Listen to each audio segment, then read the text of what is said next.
memang dipersulit, diberikan neraka kepada mereka. Jadi pantaslah bila mana Nabi SAW mengatakan akan tiba masanya di mana manusia justru berangan-angan ketemu dengan Dajjal, berangan-angan mendapatkan kasih sayang dari sistem Dajjal, sehingga mereka akan keluar dari penderitaan duniawinya. Adapun orang-orang beriman, Bismillahirrahmanirrahim.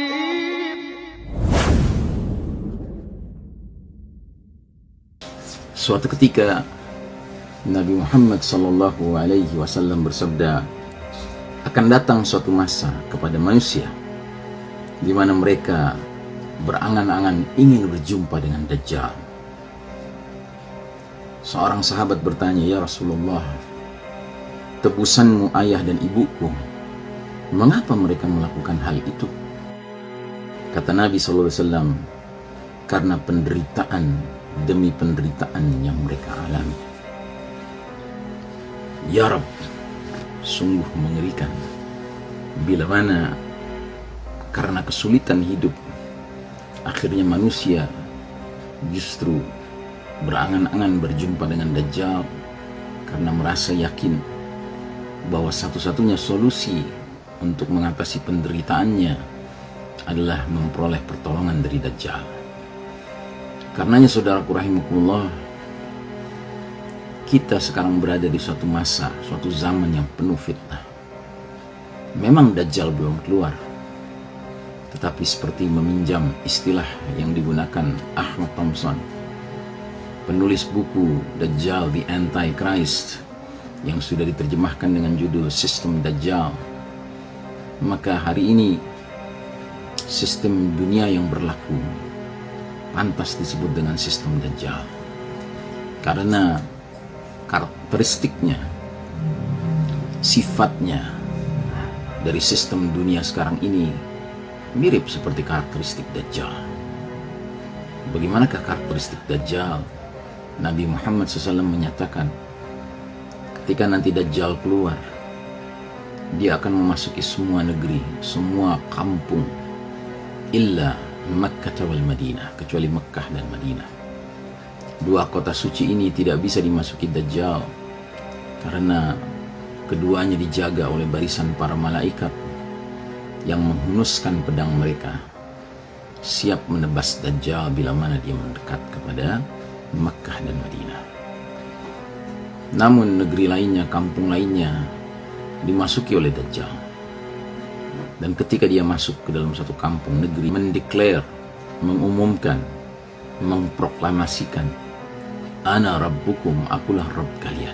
Dan jika penghuni negeri itu, kampung itu, terdiri dari kaum kafir dan kaum muslim munafik, maka mereka akan menyatakan, Anta Rabbuna, engkaulah Rabb kami.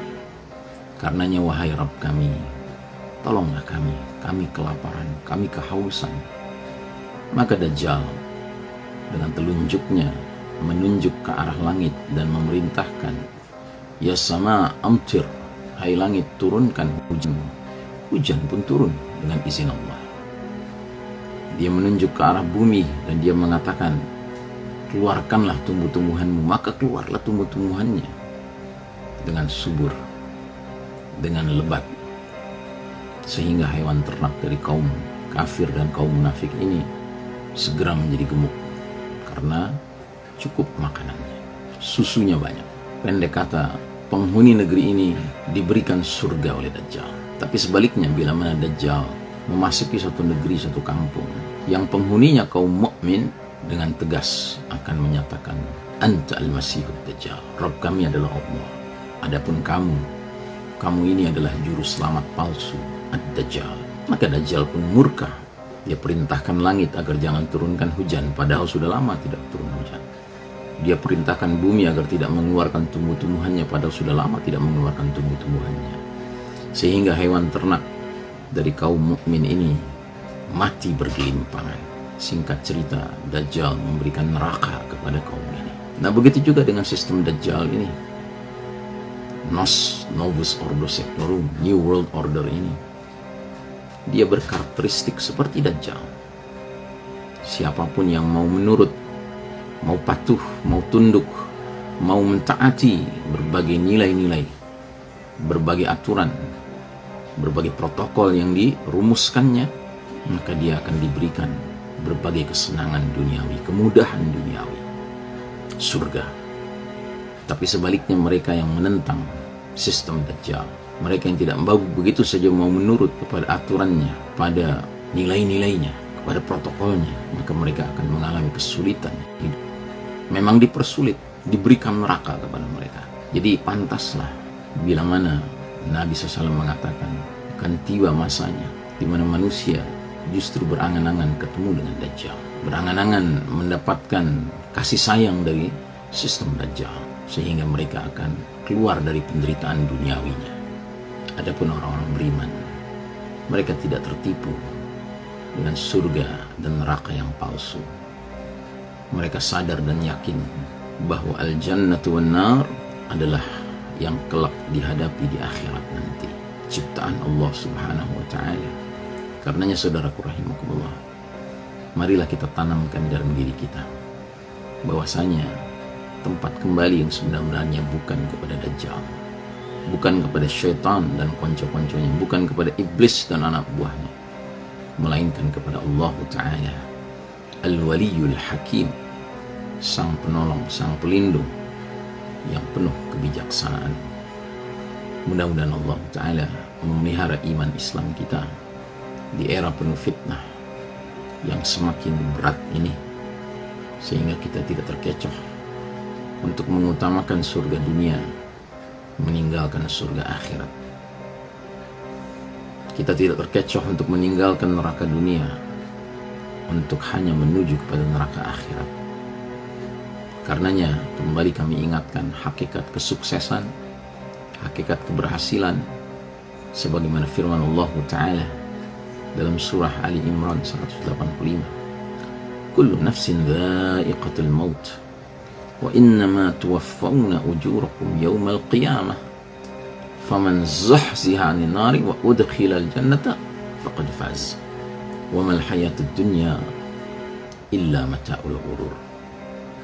Tiap-tiap yang bernyawa, berjiwa pasti akan merasakan kematian, dan sungguh hanya di hari berbangkit kelak nantilah disempurnakannya berbagai ganjaran-ganjaran, balasan-balasan untuk kalian. Maka barang siapa dijauhkan dari api neraka dan dimasukkan ke dalam jannah, sungguh dia telah meraih keberhasilan, kesuksesan, kemenangan, kejayaan yang hakiki dan abadi. Dan tiadalah kehidupan dunia ini melainkan kesenangan yang memperdayakan. Wassallallahu ala nabiyyina Muhammadin wa ala alihi wa ashabihi wa mawalah.